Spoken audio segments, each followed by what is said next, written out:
Hi everyone and welcome to another episode of the Simple Knit podcast. My name is Elina and you can find me on Instagram and Ravelry as Simple Knit Co. Welcome to my little corner of YouTube.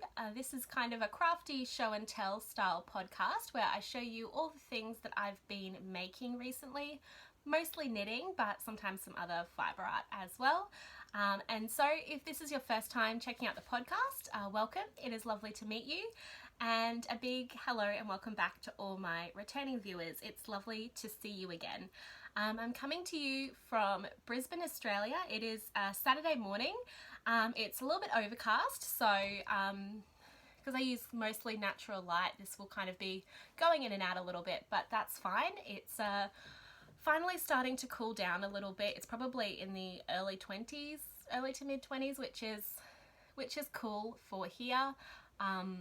Don't laugh, but it is very exciting to have the weather appropriate to get the knits out. So pour yourself a drink. I've got a cup of tea this morning. It's a tea to Melbourne breakfast, which is one of my favourite black teas. And I usually have it with a little bit of oat milk. Most black tea I like to have a little bit of like any kind of breakfasty black tea, I like to have a bit of milk in, but I find oat milk is a good substitute if you are wanting to avoid dairy. So yeah, that's a little chat about my tea. Different to usual, I know, but yeah, let's get started talking about the knitting. I've got quite a bit to show you this week. Like everyone else, still can't really go anywhere or do much. We're really lucky, especially the state that I live in. Australia in general has been really handled this crisis, I think, pretty well, and the state that I'm living in particular in Queensland, we don't have very many cases of COVID-19 at all, and we've had, for most of this week, we've had no new cases, which is awesome. So we're starting to get into the actioning of opening things up a little bit and moving a little bit more freely within the state. It'll be a while before we can leave, but I mean, it's good news. People not being sick is always really good news. So, but still we're not back to kind of full operation. So still means a lot of time at home, a lot of crafting time. So I have a few things to show you today. So first, what I'm wearing / finished object. This was almost a finished object last podcast episode, but I hunkered down and finished it. It is my Folka shawl by Kiyomi Bergen. I'm not sure which one it is, but she's Kiyomi B on Instagram, and it's from issue 19 of Amirisu magazine. It's this amazing giant shawl. Yeah, I love it. So now that I've finished it and washed it and blocked it, you can kind of see exactly how big it is. So let me see if I can do this. It's not all going to fit on the screen, but it's absolutely huge. So that's kind of half. Could you see that? I had no idea what that did because I was behind the shawl, but yeah, and there's the other half there. So it is just a giant cozy shawl with this amazing cable down the back. It looks so good. It's blocked out. I mean, it looked good before, but it is blocked. This cable has blocked so beautifully. And then this kind of broken ribby textured pattern, and then just a little ribbed border. Now I knit this in Brooklyn Tweed Quarry in the Geode colorway, which is this amazing, actually this is quite color accurate how it is on the screen right now. It's kind of a purple with kind of like a grayish undertone to it and little blips of really bright blue. Sometimes on the camera it comes out a lot more grey, but it is quite purple in real life. And yeah, I used Quarry, I think I used 4 skeins, and I used like up to the last metre of 4 skeins of this yarn. Now I did talk about this a little bit last time, I think. I also used a 6mm needle, which is the size recommended in the pattern, because swatching for shawls is not my jam, which is going to be a recurring theme in this podcast episode. So I just went from the details in the pattern. Printed in Amirisu magazine, it does say that this shawl, I'm going to put it back on actually because it's a bit cold, It does say that this shawl is a bulky weight pattern, and the yarn that it's knit in is a Japanese yarn from Daruma, which is not one that I'm familiar with, so just seeing the name of it didn't mean anything to me. And then as I was knitting on this, I was looking at the Ravelry page, and although it says in the magazine it's a bulky yarn, in the Ravelry page for the yarn that the sample's knit in, it's a worsted weight yarn. And kind of looking at the sample and looking at how this is knit up and my gauge, I think that the yarn used is more of like an Aran weight as opposed to a bulky weight. So I got the correct yardage as if it was going to be so I got my 4 skeins, which was more than enough yardage that the pattern called for, but I got a bulky weight yarn and it is more of an Aran, I would say an Aran weight yarn. So this is kind of huger, it's kind of bigger, I think, lengthways than this shawl is meant to be. My gauge is quite a lot. I did measure it and I don't remember the numbers, but it is quite a lot bigger than the pattern gauge. And I did run out of yarn, so I think there's meant to be about another 8 rows of this ribbed border before you bind off, but I just kind of kept going until I ran out of yarn, and I think the border's kind of long enough. Like, it doesn't look like I stopped short. But yeah, as I was getting towards the last few rows, I was pretty sure I was not going to be able to get the full pattern out, but it's still huge and it's perfect and I love it the way it is. But yeah, if you have got the magazine and you see that it says bulky weight, I would recommend using more of a Aran weight yarn for this project. But don't let my lack of research deter you. It's an amazing pattern. As you can see, it just sits really nicely over your shoulders, and the little dovetail, I'm not going to try and get up and show you, but there is a picture of it on my Instagram. The kind of dovetail where the shawl splits looks really pretty when you wear it on, and it's just really cozy. As you can see, I'm wearing grey today. I wear a lot of black and grey, so I think this kind of purpley minky colour will go really well and just bring a little bit of colour to my winter wardrobe, and it is like really cozy and warm but in a really breezy way, so it's kind of perfect like for going out in the evening in winter here. This will be like just the right weight of a garment to have. Will I be going out at nighttime in winter this year is yet to be decided, but even just sitting around having coffee on the balcony in the morning, perfect. I cannot recommend this pattern highly enough. It's really it's a really simple pattern. It's kind of easily memorizable. You can work out where you are. You don't need to be tied to the pattern when you're working on it. And yeah, I think it's a really beautiful effect. It's really unique.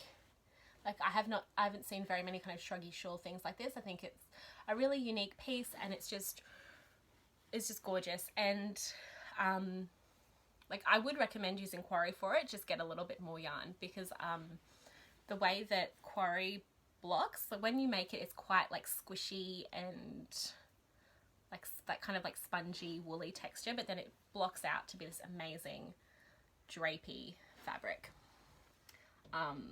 And it's just magic. That's one of the reasons I really love working with I found another. You will always keep finding vegetable matter in this yarn. I've picked it all out twice and washed it, but I've still got one. One of the charms of working with this kind of yarn, but just like the way that this yarn transforms when you block it is just magic, and I love it. So that is my first finished object. And my second finished object, I didn't even have cast on last time I podcasted. I was about to cast it on, and I was going to talk about the yarn and things, and then I just decided not to.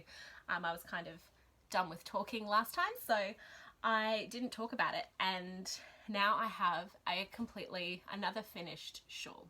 So start with the yarn. This beautiful yarn I bought last year when I was in Edinburgh. I just really felt like casting it on. I've had it since August last year when I was on holidays, and I just really felt like casting it on, probably because I can't go anywhere or do anything, so it felt like a bit of a holiday knitting something that I got when I was on holidays last year. It's from, I've got the ball band here. It's from Ginger Twist Studio in Edinburgh. Beautiful hand dyed yarn. So this is Ginger's hand dyed Massa Mayhem Aran. Massa Mayhem. Oh, I've been practicing saying that in my head because I knew when I said it on the podcast I would say it incorrectly. Massa Mayhem. So it is an Aran weight yarn. It is 75% British Blueface Leicester and 25% British Massam. All of Ginger's yarn is so beautiful, but when I was there I wanted to get something that I can't really get at home, and like there aren't those aren't sheep breeds that we have in Australia that I know of. At least a lot of, I've not seen an Australian woolery, woolen mill that uses those sheep breeds. So I wanted to get something that I couldn't get at home, which is always nice to do on holidays. And this colorway is called Voyager, and it's this amazing deep dark turquoise. I believe that the Massam yarn is like a brown fleece, so it gives a real depth to this really beautiful jewel tone, and I love it. So I did have another pattern earmarked for this, but I was a little bit gun shy after this, and I realized that it just I didn't have enough yardage for it, so I just typed in the yardage that I had into Ravelry and perused the shawl patterns, and I found this one that I absolutely loved, and it had the same amount of yarn as I had, like 3 skeins of 160 meters per skein. Perfect. And it is the Ainu shawl by Isabel Kramer. And I don't think I've ever knit an Isabel Kramer pattern before, but I do love her aesthetic. So I looked at it, and this was kind of exactly what I wanted for this yarn. So it is an asymmetrical triangle shawl. Like that. Ooh, ghost Elina. There we go. It's an asymmetrical triangle. So you start at this end with this really beautiful lace that blocked so beautifully. There is a picture on my Instagram of when I first started this, and it was really, it looked really cool as you were working on it, but it was more kind of lumpy, but it has just blocked out absolutely beautifully.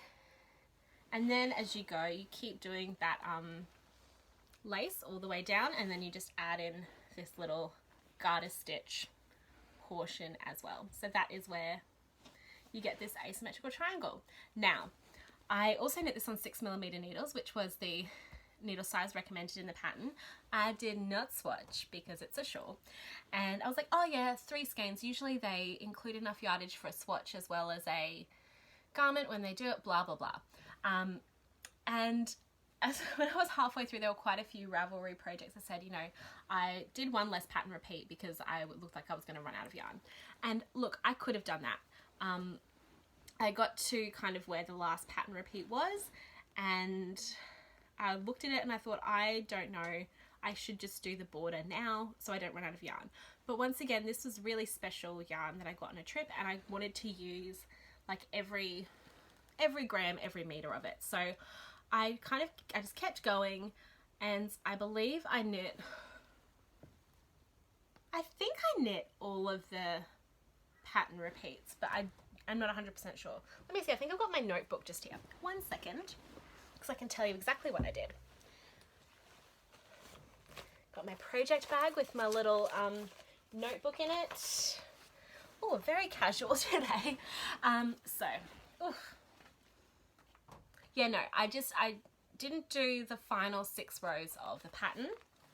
I thought I would omit those and go into the border, but after I did the first row of the border, I realized I wasn't going to have enough for the bind off, so I just did the last row of the pattern and then just bound off straight away. So there is supposed to be a little garter border that I don't have, but I don't think it needs it. It was a little bit like curly, like, you know, the way that the bind off does roll if you just do it onto stockinette, but it blocked out amazingly. So I just did a regular knit 2 together bind off, and I think it looks great. Like, it doesn't look unfinished is what I mean to say. And yeah, I love this pattern. One of my favorite details is along this edge. it's almost like a faux I-cord, so it looks really finished, but you just do, I won't say what you do because it is a painful pattern, but it just makes this faux I-cord edge, which looks so professional and finished and gorgeous, and so it just makes it look really, really beautiful. I kind of wear it like this. So I take the garter side, which is a little bit shorter underneath, and then just put the lace over that way. And yeah, I am absolutely stoked with how this turned out. I was just addicted to working on it. I couldn't put it down. And I knit it in 10 days, which I'm not a fast knitter, so that is kind of incredible to me. Yeah, I knit it in 10 days, and I like didn't burn my life down to knit it. Like, I wasn't knitting that much any more than I would regularly be. I did kind of stop working on other projects and was mostly working on this just because I honestly couldn't put it down. It was so fun. It's really easy to keep track of where you are. The lace there's nothing really complicated in the lace. In the pattern, it is just charted, it's not written, but I wouldn't let that put you off. If you've never knit lace from a chart before, I think this would be a really great project to start with because there's nothing super complicated. It's not over a huge number of stitches, so if you get to the end of it and you're off by a stitch, it's really easy to work out where you went wrong because it's not over a huge number of stitches. And as I said, it's really kind of really simple. You can read your knitting quite easily, so if you do a couple of times, I'd get to the end of the row and I was off by a stitch, so I could go back and work out exactly what I'd done wrong and fix it.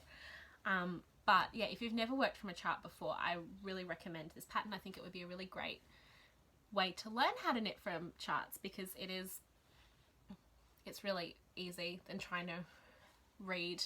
Usually from lace, I do actually prefer to read than go from the chart, but this one was, as I said, it's not over a huge number of stitches. It's only like a 20 row repeat, and it's not over a huge number of stitches.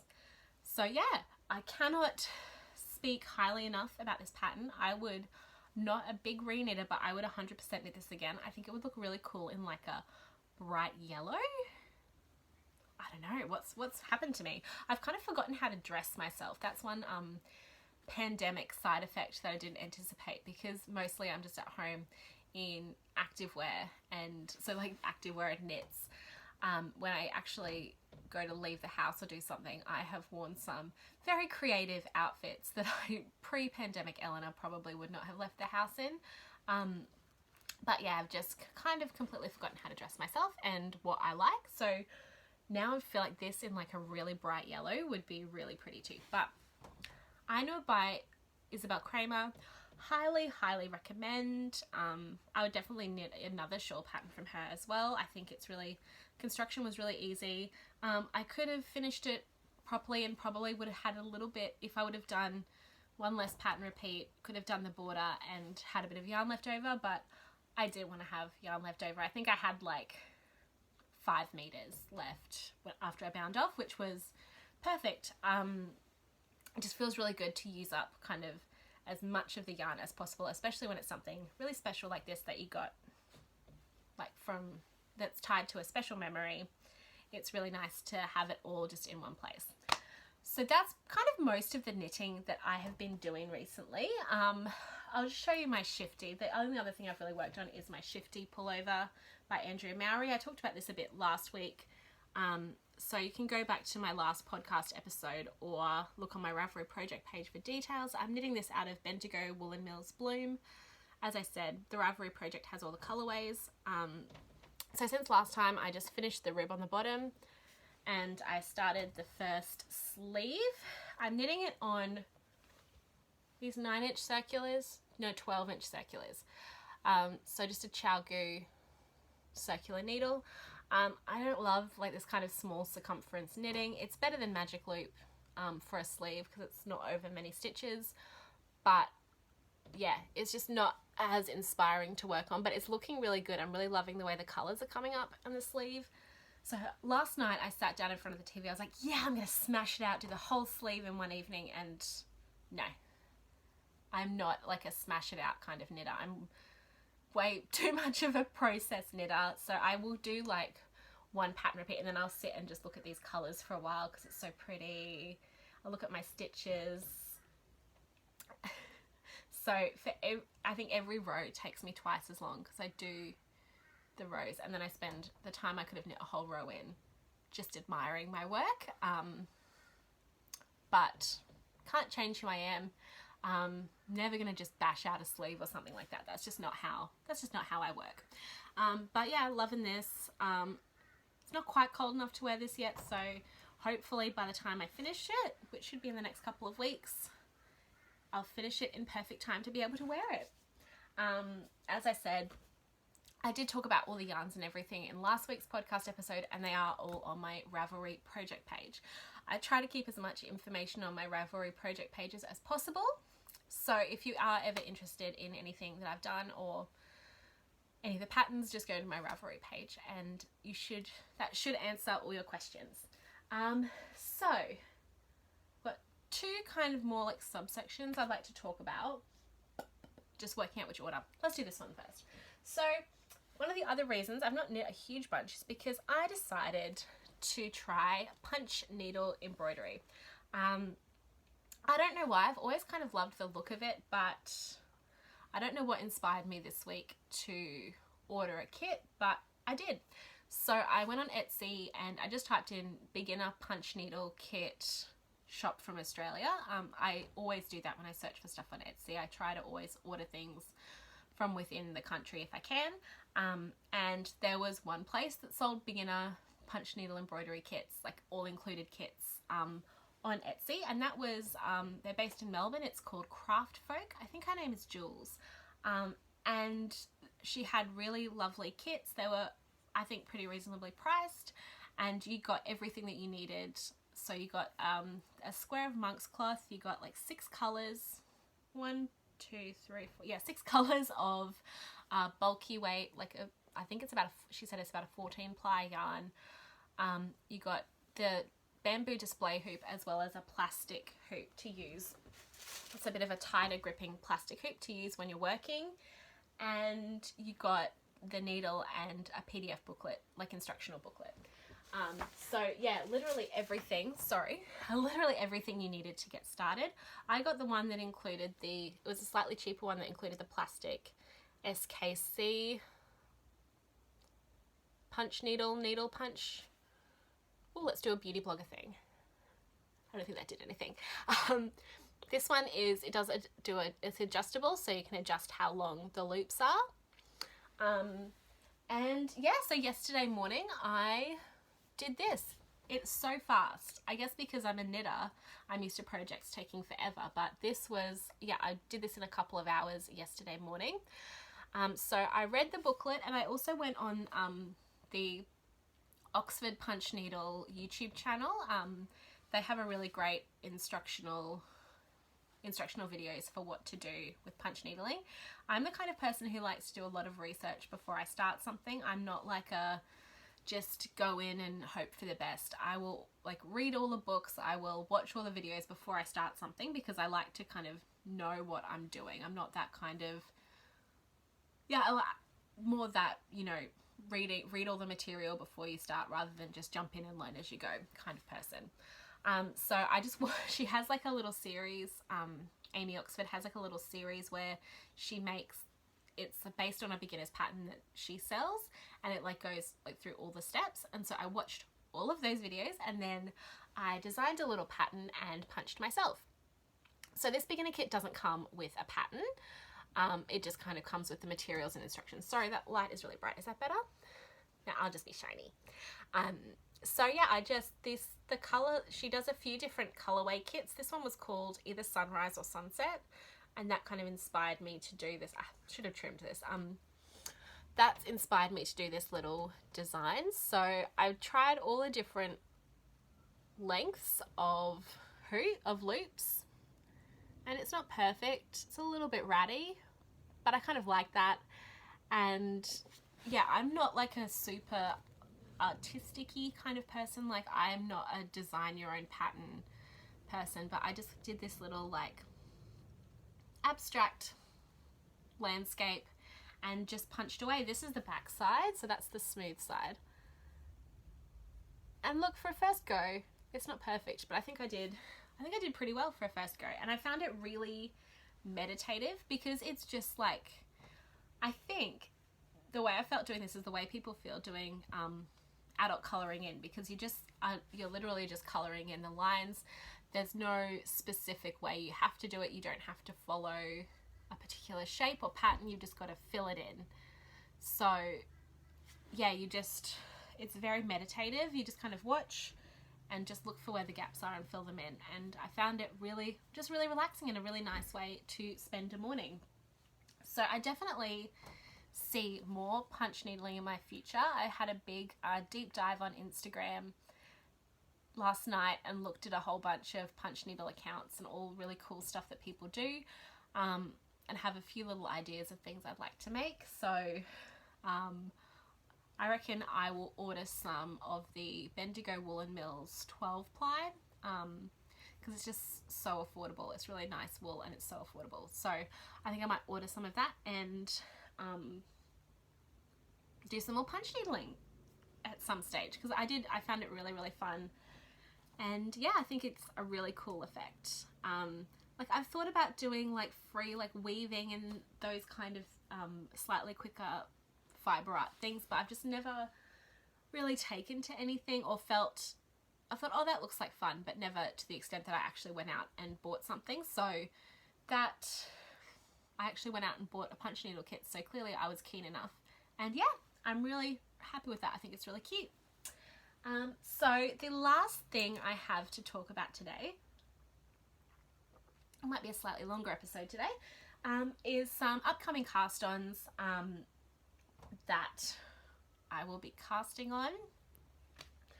Some upcoming projects that I will be working on. So I have two to talk about. One I have been intending to cast on for so long. This is kind of, in my mind, a belated birthday present for a friend whose birthday was in March, but I casted on. I actually did cast on and did one row this morning. So I have this yarn that I bought when I was in Ireland. It's cushion, oh gosh, that's not good. You'll just have to believe me. It's Cushendall Woolen Mills. It's 100% Irish wool. This is a sport weight, so 100 grams per 300 meters, 100% pure new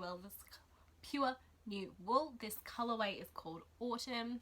I got some of this in another like ready color for myself, but I got this skein as well. And I'm going to use this to make some anti-Klein mitts by Emily Green. They're really cute, like ribbed, cabled, fingerless mitts for my friend who lives in a much colder city than me and rides her bike around a lot. I think they will be really cozy for her. This is quite like a woolly wool, like it's rough. I think a lot of that roughness will come out with blocking, but she's pretty, like she's not, like doesn't have super sensitive skin or anything, so should be fine with this. And if she's not, I'll just make her another pair and something else. But this color I really love, and I think it will be really cute for her. So yeah, I have literally done cast on and done one row, so very impressive. I did go up a needle size to a 2.5mm needle just because I'm making this in sport weight instead of fingering weight, and I'm doing the smaller size, assuming it will come out about the size of the larger size. But given my recent luck with just winging it size-wise and gauge-wise, who knows what will happen. But yeah, that hopefully those will start coming along. As I said, I've been meaning to cast these on for ages because I just got this one skein of this yarn and I couldn't work out what I wanted to do with it. And this I think will be really good, and I think this is a really nice colour for the pattern. So yeah, you'll have something to look at for those next time. And the other project that I'm really excited to cast on, I got the yarn for this not that long ago, quite recently. I ordered it from Yarn Glorious Yarn, which is a yarn shop here in Brisbane, just on the other side of town. Excuse me. So yeah, it's just on the other side of town. So I do shop there quite a bit, but I usually order online because I can't be bothered to go to Taringa. So yes, the pattern, it's from the last year's autumn issue of Pom Pom Quarterly. It was the Sea Change issue that at the time I was like, I looked at all the patterns and I was like, I'm not really that into it, whatever. I ordered this then again recently because I was looking on the Pom Pom Instagram. I was like, actually there's a lot of really nice patterns in here. So this jumper that I'm going to make is the Astragal jumper. It's this one here. See, I think it's easier to see. Here we go. In this image. So it's just like a cropped reverse stockinette jumper with this really cute little detail around the yoke. I'm not sure what they're meant to be. They kind of look like onions to me. But I know that Jill from Good Witch Knits has made one of these and it looks amazing. And then I saw another Instagram account that I'm obsessed with. It's her name's Francine and her handle is FranMade. And she's making this in like a really dark grey colour, and it just looked, I was like, what? When the her whip photo came up on Instagram, I was like, what is that pattern? And then I realised it was the Astragal that I've seen a few people make. So I decided I wanted to do, because I'd seen the dark grey one, I wanted to do it in a more like a muted, darker kind of colour, but I didn't want a dark grey. So I was just perusing and I decided to get Brooklyn Tweed Arbor in this colorway called Parker. Now on the Yarn Glorious Yarn website, it says this colorway is discontinued. So I got kind of, I think their last sweater quantity of this. It's coming up a little bit darker and a little bit more saturated on screen than it is in real life. It's a little bit more kind of khaki olive than like, it's the color of a parka. It's the color of like, I have a parka in this exact color. So yeah, just imagine it a little bit less saturated than what you're seeing on your screen right now. But I think it's a really beautiful color. It's still very neutral. It's actually a color that reminds me of, with this khaki green, wearing it with black reminds me of one of my friends. And whenever I wear that, I feel like I'm dressing in cosplay as her, because it's just a very her colorway, color story. So yeah, I'm really excited to cast this on. I'm kind of making myself, I'm very like jumping around projects at the moment in a way that's not normally like me. I like, you know, I kind of like to just get things finished.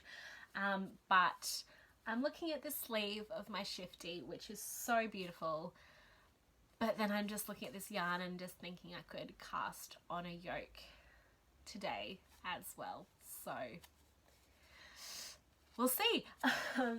So yeah, that is everything that I'm knitting and planning on knitting at the moment. Let me know in the comments section below what you've been up to. I've just been watching a lot of TV, or even just knitting and not doing anything else at the same time, which is not what I usually do. I normally knit while I'm commuting or listening to a podcast or watching a podcast or watching TV, but I've actually been just knitting and not doing anything else, which is like really interesting and really like kind of meditative. And it is very much just being kind of alone with your thoughts, which I'm an only child. I've kind of spent most of my childhood alone with my thoughts, so it's a place I'm very comfortable, but not something I usually do with my knitting. So that's been actually just really nice, a really nice change.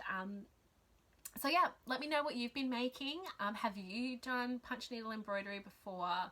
Do you have anyone like, I don't see myself like buying patterns. I just see myself kind of freestyling and just being a little bit more chill about it than I am. I'm very precise with my knitting, so having a craft that I can just kind of be a bit more, just kind of go in with gay abandon and do whatever, is very appealing to me at this time. So yeah, let me know what you've been working on. I hope you're all keeping safe and well. I hope all your families are safe and well. And yeah, take care, and I will see you in the next episode. Bye.